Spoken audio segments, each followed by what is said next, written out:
Anda mungkin nggak akan percaya ini, tapi perang dagang antara dua raksasa ekonomi dunia, Amerika dan Tiongkok, justru bikin Indonesia kebanjiran duit. Yap, Anda nggak salah dengar. Di saat semua orang lagi panik gara-gara perang tarif, kita justru dapat durian runtuh. Ini fakta yang mengejutkan dan jujur aja sedikit gila. Lihat angka ini, 66 triliun rupiah. Ini bukan angka imajiner ya, ini adalah nilai investasi beneran yang lagi ngalir deras ke negara kita. Duit dari pabrik-pabrik yang kabur dari Tiongkok dan Vietnam. Tapi pertanyaannya, kenapa? Dan inilah ironisnya, peluang segede ini, puluhan triliun rupiah, ternyata bergantung pada sesuatu yang kelihatannya sepele banget. Selisih tarif cuma 1%. Gila kan? Ayo kita bedah lebih dalam. Oke, jadi apa sih rahasianya? Namanya arbitrase tarif. Dan percaya atau enggak, posisi Indonesia itu pas banget buat manfaatin ini. Inilah yang jadi senjata rahasia kita. Coba lihat data ini. Buat ekspor alas kaki ke Amerika, Tiongkok itu dihajar tarif impor 47%, Vietnam kena 20%, dan Indonesia cuma 19%. Nah, selisih 1% itu mungkin kedengaran receh, tapi buat industri alas kaki Tiongkok yang nilainya 163 triliun setahun, hemat 1% itu artinya hemat 1,6 triliun. Ya jelas mereka pindah lah. Dan polanya sama persis buat industri pakaian jadi. Lihat aja, Tiongkok kena 47%, India 25%, Vietnam 20%, dan lagi-lagi Indonesia jadi pilihan paling manis dengan tarif cuma 19%. Angka nggak pernah bohong kan? Kita ini udah kayak magnet buat para investor. Efek dominonya jalan terus. Sektor tekstil juga ikut-ikutan pindah ke sini. Semua ngejah tarif 19% itu. Ini beneran migrasi massal pabrik yang lagi terjadi sekarang juga di depan mata kita. Oke, sekarang kita lihat efek nyatanya di lapangan. Gimana caranya investasi segede ini jadi hujan duit beneran buat ekonomi lokal kita. Dan boom! Gelombang pertamanya udah datang. Ada 27 pabrik tekstil dan garmen yang memastikan pindah ke Jawa Tengah. Total nilai investasinya, ya itu tadi, lebih dari 66 triliun rupiah. Dan yang paling penting, ini ngebuka 120 ribu lapangan kerja baru. Dan ini dia bagian gilanya, suntikan gaji dari 120 ribu pekerja baru itu nilainya mencapai 3,8 triliun rupiah per tahun. Angka ini bahkan lebih gede dari seluruh APBD Kabupaten Kaya Kendal yang cuma 2,5 triliun. Ini yang namanya hujan duit, bukan lagi hujan rintik-rintik. Selain tarif, kita punya kartu as lain, biaya tenaga kerja. UMR di Vietnam itu udah di atas 5 juta rupiah. Sementara di Jawa Tengah, sekitar 2,7 sampai 3 jutaan.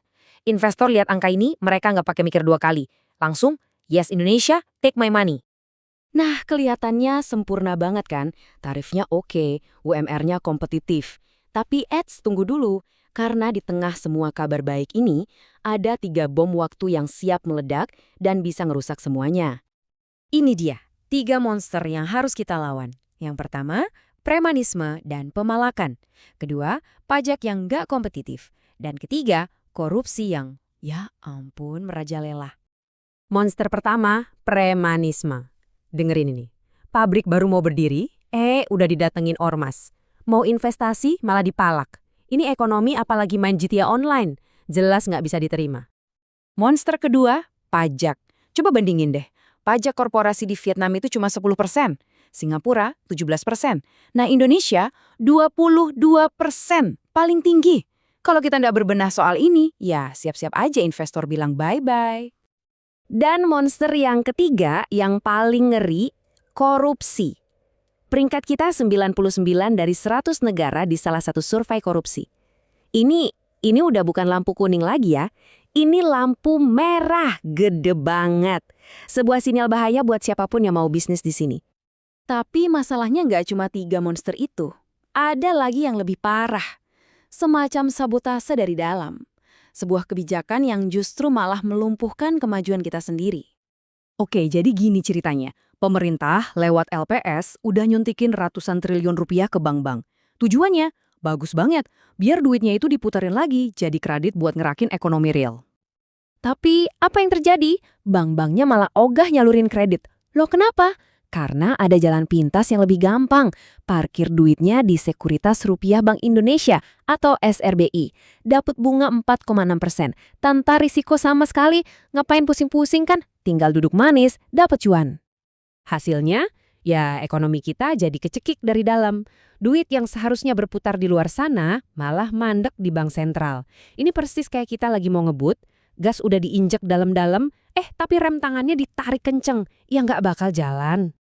Jadi disinilah kita sekarang, berdiri di sebuah persimpangan jalan yang sangat menentukan masa depan ekonomi bangsa kita. Kita ini harus sadar, kita lagi ada di titik emas sejarah ekonomi Indonesia. Dunia, lewat perang dagang mereka, seolah-olah ngasih kita sekarung duit senilai 66 triliun rupiah. Sebuah kesempatan yang mungkin cuma datang sekali seumur hidup. Maka pertanyaan paling gedenya sekarang itu bukan lagi, bisa nggak ya kita berhasil? Peluangnya udah di depan mata. Pertanyaannya sekarang adalah, maukah kita berbenah? Maukah kita beresin semua monster internal kita buat ngambil kesempatan yang udah terhidang ini?